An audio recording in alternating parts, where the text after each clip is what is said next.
What if I told you that one of the greatest storytellers of our time, a man whose name is now synonymous with fear, once struggled to put food on the table?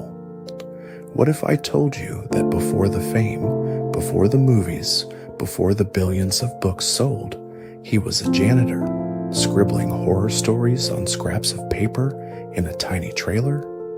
This isn't just a story about Stephen King.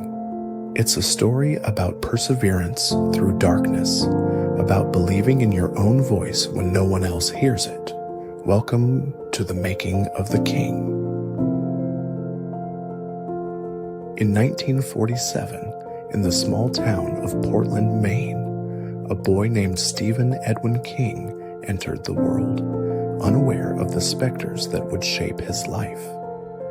His father abandoned the family when Stephen was just 2 years old, vanishing like a ghost story he'd later write. Raised by his mother, Ruth, the family scraped by, often moving, often broke, but never broken. The boy found comfort in strange places, dusty comic books, macabre radio shows, and the flickering light of Saturday monster movies. A terrible accident changed everything. Young Stephen witnessed a gruesome train accident involving a childhood friend, though he never remembered the event afterward. Trauma left a scar deep within, and darkness began to live not just outside him, but inside. Stories, terrifying, wild, unstoppable, poured out of him like a second heartbeat. As a teenager, King pounded away on a battered typewriter. Horror tales sold for pennies. Rejection slips piled high, skewered on a rusty nail above his desk. Proof he was trying. By day, he stocked supermarket shelves. By night, he chased the dream. Stephen King was broke. He was tired. But he was also writing every single day. It was his wife, Tabitha, who saved Carrie. King had thrown the manuscript in the trash, certain the story of a bullied girl with telekinetic powers would never sell. Tabitha rescued it, told him it was worth finishing, and in doing so, rescued everything. Doubleday Publishing offered $2,500 for the rights, a fortune to a janitor living paycheck to paycheck. But then magic struck. The paperback rights sold for $400,000. Overnight, Stephen King, the janitor, became Stephen King, the sensation. Success brought fame and danger. Alcohol and drugs crept in. At one point, King admitted he barely remembered writing entire novels.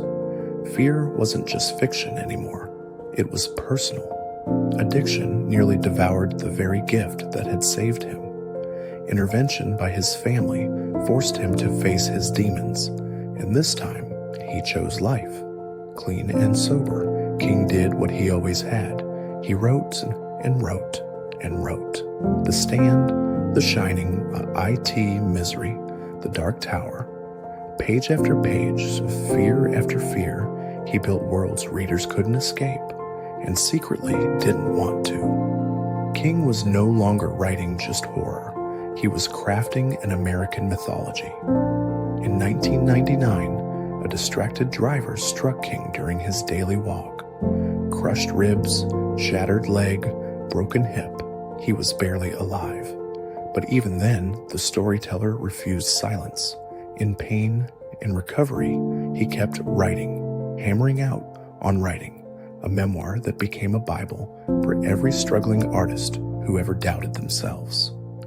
Today, Stephen King isn't just the master of horror.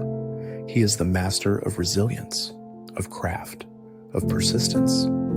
Over 350 million books sold, countless adaptations, a mind that birthed monsters, yet taught millions how to survive their own. From trailer parks to towering castles of imagination, King showed the world. You don't have to be fearless. You just have to keep going. The King still writes, still dreams, still terrifies, and still teaches. Stephen King's life reminds us Greatness isn't born, it's built, moment by moment in the quiet spaces where most people give up. At MyDailyRhythms, we believe that every day is a fresh page, a chance to write your own story of perseverance, courage, and triumph. Keep showing up, keep creating your rhythm, because the world needs your story too. Until next time, stay relentless.